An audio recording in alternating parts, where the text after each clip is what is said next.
Jason, Section 3.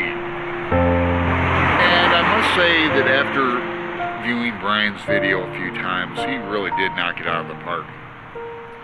And that is not to say that I won't be... There's no defending Jason. I'm not going to attempt it. However, I'm going to give some excuses for myself and for Jason. Now, I thought about this. This is my third read of the novel. Read it in college. Read it very cursory in Toledo, exactly in 2014. I was living in Toledo, Ohio, where I was born. And I was living with a girlfriend. And her daughter took it in like honors college. So I read it a little bit like that. And that's when I kind of had some sympathy for Jason and understanding a little, but he is awful cruel and needlessly so, and you know, is it nature or nurture with the Thompsons? And I think the story ultimately is the demise of the whole Thompson place. You know, all the land, starting with the golf course, and then all the people. Now, Brian, I thought, makes some great points about the Negro characters in the novel, saying things to point out characteristics in the other white characters that are totally true, unseen by them. However, I do have some discrepancies, and I'll get to them, and it's only going to be about not even the first half of Section 3. But I'll have another video up in a few days. So let's get rolling on this, shall we? Hi, let's see.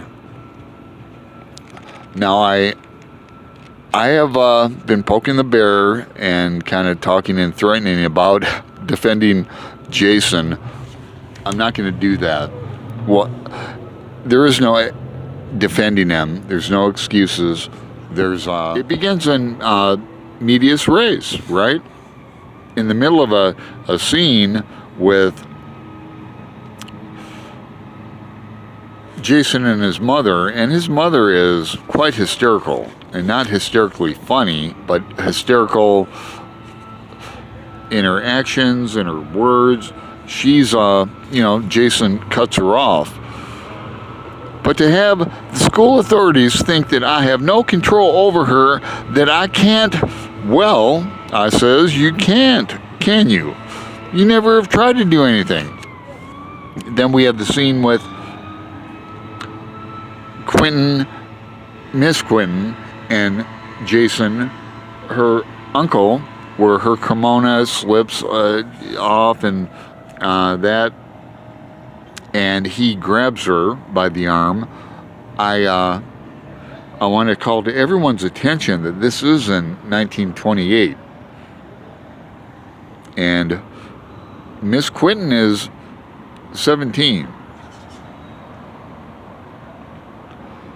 So, and Brian brought up the idea today with me, you know, if in the family, if Quinton and Caddy had this incestuous, violent past, he holds a knife to her throat, and she allows it to happen. And Brian's last video, link below. I'm just going to link the playlist of Brian's last video below, and you guys can go for it. They're all there as far as I know. But Brian puts forth the idea that the mother, Ms. Thompson, Ms. Beauchamp, had an incestuous relationship with her brother, Uncle Maury, and possibly produced the offspring of Jason and or Benji.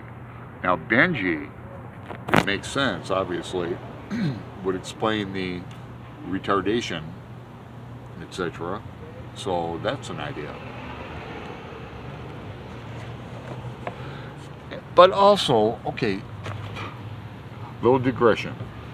And hopefully my father doesn't see this, but back in the 70s, I was beaten with a belt for punishment.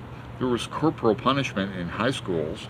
I remember I got out of a situation, smoking in the boys' room basically, where I agreed to get whacked 3 times a day for a week.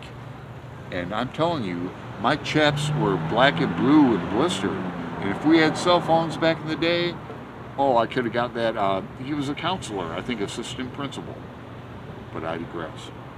So I'm saying, and Jason's fed up with Benji, with his life. You know, his brothers committed suicide. You know, F the family.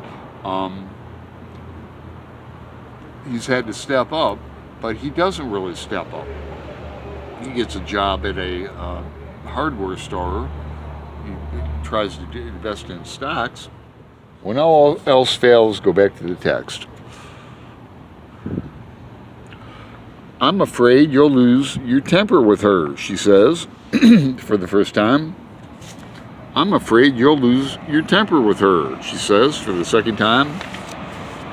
And here's a scene with Miss Quentin. And Miss Quentin, you know, fights back. She's a feisty. The apple doesn't fall far from the tree. Money issues. Everybody get this scene about along toward 10 o'clock. I went up front. There was a drummer there. It was a couple of minutes to 10, and I invited him up the street to get a dope. We got to talking about the crops. Okay, a drummer is a like traveling salesman, and a dope is a Coca-Cola.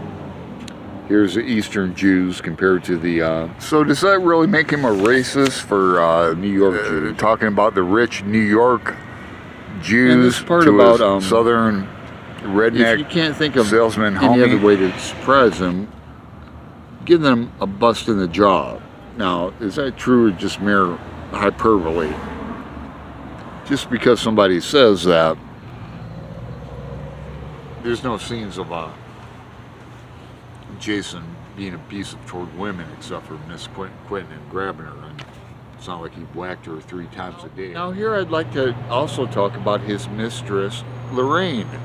Is she really a whore just because she gives him money? Jason has a thing about money. You know, Katie gives him 50, no, 100 to have that glimpse of her daughter. Do you think Miss Quentin and Katie ever hook up in the future? Like they had this planned? Like they're the only Thompsons who escape? But there's some sexual weirdness, strangeness. Hovers over everything. Now look at this part where it begins with the paragraph, well, Jason likes work. This is a shift in time. You know, there's no itals, there's no italics to it, but it is definitely a shift in time.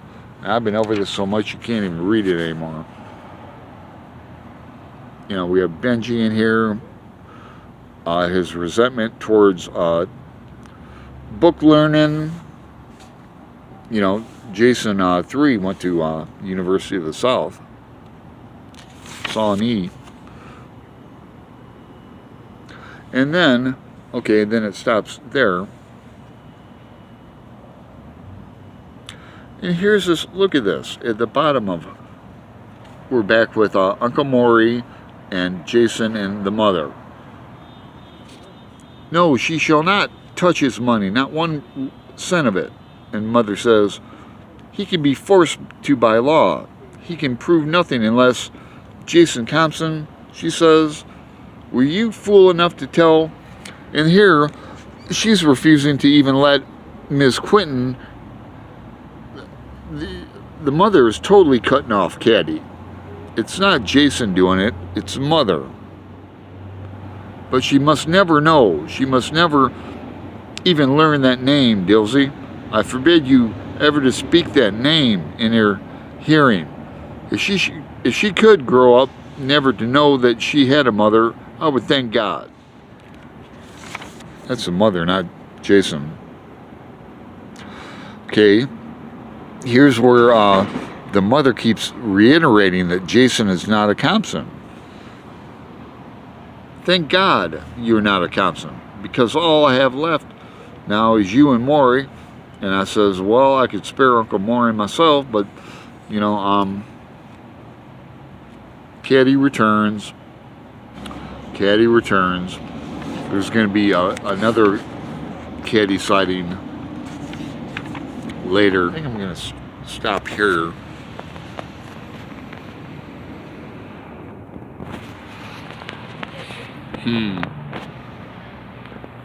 So,